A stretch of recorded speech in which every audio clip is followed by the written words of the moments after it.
Nama saya Lukman Kurniawan Hakim, saya dari Prodi PhD, Fakultas Keguruan dan Ilmu Pendidikan.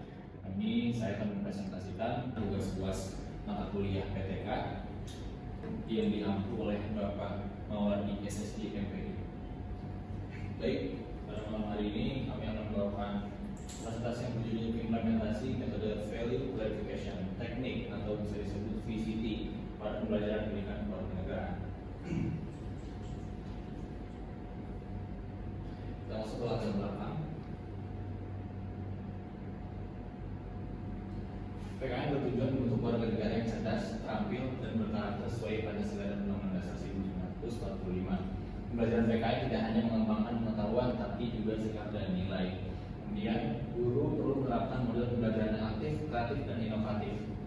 Namun kenyataannya hasil belajar PKN di kelas 4 masih rendah karena pembelajaran masih berpusat pada guru, media belajar kurang dimanfaatkan, motivasi belajar siswa rendah, lingkungan belajar kurang kondusif.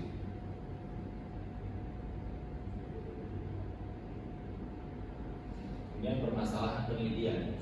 Hasil observasi menunjukkan hanya 40% siswa mencapai nilai KKM. Namun KKM mata pelajaran PKN yaitu 75. Sebagian besar siswa belum memahami materi secara optimal. Kemudian solusi yang ditawarkan yaitu menerapkan metode value clarification technique atau bisa disebut VCT. Kita masuk ke pengertiannya.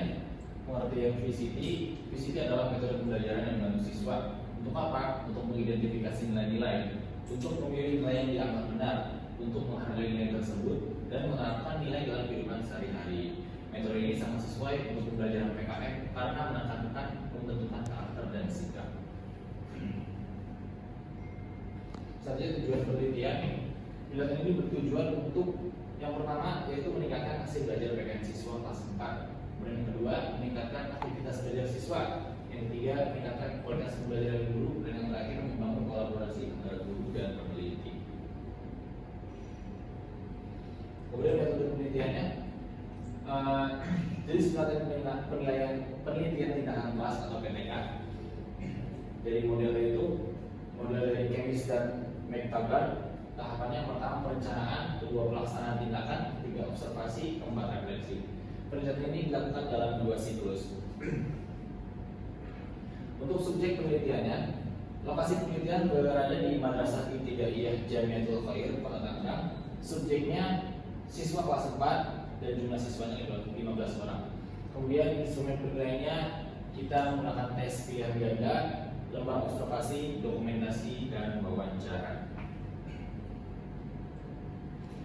Kemudian ini ada pelaksanaan siklus 1.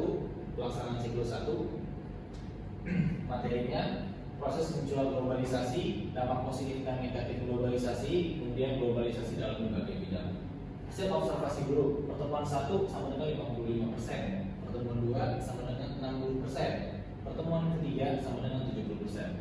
Hasil observasi siswa, yang pertama 47,5%, yang kedua 64,70%, yang ketiga 76,47%. Kemudian pelaksanaan siklus 2.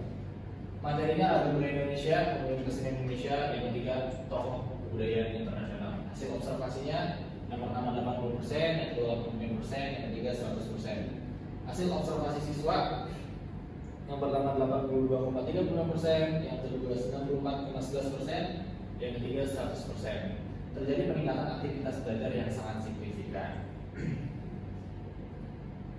Kemudian hasil belajar siswa tahapnya rata-rata prasiklus yaitu 63,7, siklus 1 75,4, siklus 2 86,7. Peningkatannya prasiklus ke siklus 1 sama dengan bertambah 11,7, kemudian siklus 1 ke siklus 2 bertambah 11,3. Sebanyak 82% siswa mencapai nilai di atas KKM. Kemudian masuk ke pembahasannya. Menggunakan metode VCT buat siswa. Yang pertama, lebih aktif berdiskusi. Yang kedua, berani bertanya. Yang ketiga, mampu bekerja sama dalam kelompok. Yang keempat, lebih mudah memahami materi. Yang kelima, memiliki inovasi belajar yang lebih tinggi. Yang keenam, lebih mampu menanamkan nilai-nilai kewarganegaraan. Guru juga menjadi lebih terarah dalam mengelola pembelajaran. Tentang kesimpulan, metode value clarification technique atau VCT terbukti. Yang pertama, meningkatkan aktivitas belajar siswa. Yang kedua, meningkatkan hasil belajar PKM. Yang ketiga, meningkatkan kualitas proses pembelajaran. Yang keempat, membantu guru mengembangkan pembelajaran yang lebih efektif dan berpusat pada siswa. Mungkin itu saja yang dapat saya sampaikan. Kurang lebihnya mohon maaf. Wabillahi taufiq wal hidayah. Assalamualaikum warahmatullahi wabarakatuh.